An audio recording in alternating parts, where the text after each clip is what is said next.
This new pedal from Land Devices is truly a masterclass in op-amp distortion.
Welcome back to Boring Gear Reviews, and huge thank you to Land Devices for sending me their new pedal, Hunter. This distortion pedal has stereo ins and outs and has complete control over the high and low EQ. So for our controls, we have gain, and this will control the amount of distortion, counterclockwise for less, clockwise for more. Below that, we have level. This will control the output of the pedal while it's on. To the upper right, we have our high control, and this will control the treble frequencies. And below that, we have our low, which will control your low end or bass frequencies. In the middle of the pedal, we have our dry, wet, or mixed control. And this will obviously control the amount of distortion you're going to blend in to your clean signal. It can be completely dry to 100% wet. We've got soft click relay bypass, and as I said, we have top jacks in DC, and the jacks can either be mono or stereo, just depending on what cable you put in. For today's demo, I'm using my 1960 Gibson Melody Maker, and this has Lollar Melody Maker sized P90s.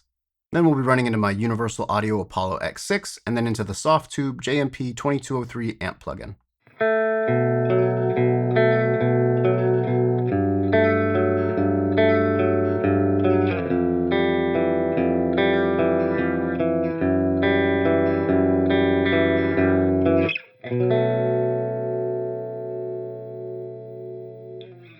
In the first clip, we're going to be starting on the neck pickup, and here we get a beautiful glassy distortion tone. We're running at fairly low gain, so you just get all of this dynamic, from where your pick hits the string to when it scrapes the string and then it blooms afterwards. It's this gorgeous, really dynamic sound. When we switch to the bridge pickup, it gets trashy in all the right ways. Here are my settings. What I really dug here was I'm maxing the high end, but because I can blend in that distortion signal, I can roll a lot of that off. So you're getting like the clean guitar signal plus this distortion like parallel to it or just blended in enough. It allows you to shape the EQ with all three of these knobs. Like, so you have your high and low, which are your EQ, but then having the blend control gives you another aspect of EQ. In the middle of the clip, we're going to engage the Chase Bliss Audio mood for a little bit of delay and, pitch, whatever, stuff that the mood does.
Our next clip, we're going to be running at high gain.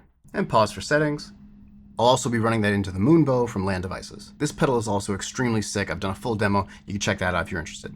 So to start, we'll have the neck pickup volume rolled back so you hear how well it cleans up, and it cleans up spectacularly. Spectacularly.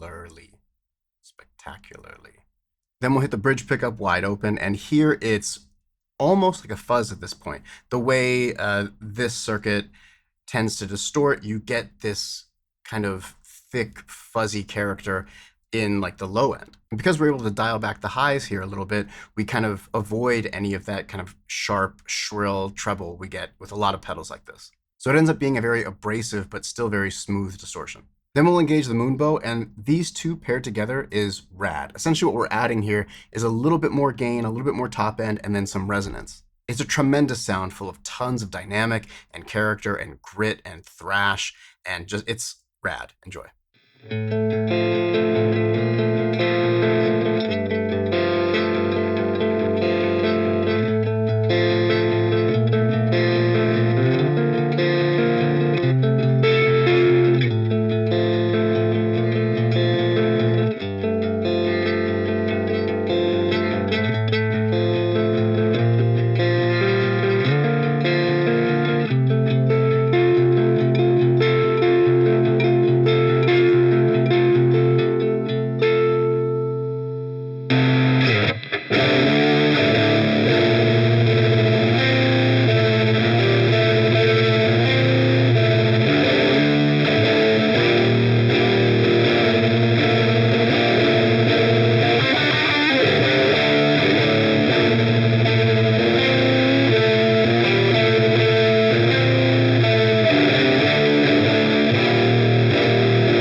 All right, next up, we're going to run it through bass. And to do that, we will be using my 1981 Greco PMB 1000. And that will be paired with the Brainworks Ampeg SVT VR plugin.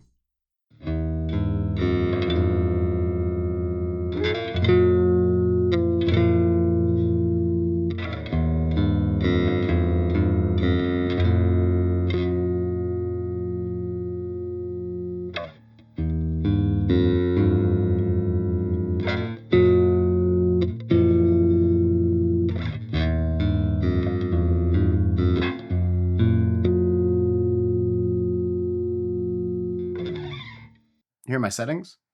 So to begin with, we're going to have the dry wet just below midway. This is exactly the tone you want for a bass. It's clean. You can hear the bass, especially in this case, I have like a Rickenbacker style bass. So you get all this mid-range and bite. But when it's purely clean, a lot of times that really gets lost in the mix, in particular with heavier music or just louder music. So you want some grit to help it kind of stand out and push forward. And it also just gives it way more character. So some of that grit is just going to get lost in the mix with the highs from the, let's say drums, guitar, synth, vocals, or whatever. But it still adds enough body and enough push that it cuts through the mix a little better. Towards the end, we'll go full wet with the mix control and it'll be super heavy. We're really pushing the low end here, so we get this kind of thunderous, really almost like a synth pad-like sound. If I was putting together a bass pedal board and this was my distortion, I'd be set for basically anything I'm trying to do.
And that is a wrap on the Land Devices Hunter. So this is the second Land Devices pedal I've done, and I've been thoroughly impressed both times. Build quality, the sound, this unique and totally custom enclosure, the way, the foot switch sits lower than the knobs, super, super functional, especially if you're a live or touring musician. And it just sounds so killer. There's not a bad tone in here.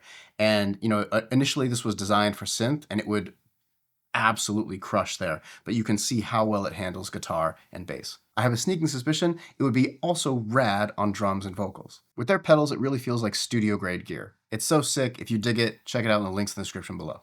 While you're clickety-clacking on stuff, don't forget to hit subscribe, like, share, comment. All that stuff helps me out a lot. Thank you so much for watching. I really appreciate it. We're just about to hit 4,000 subscribers, so thank you immensely for that as well. And until next time, peace.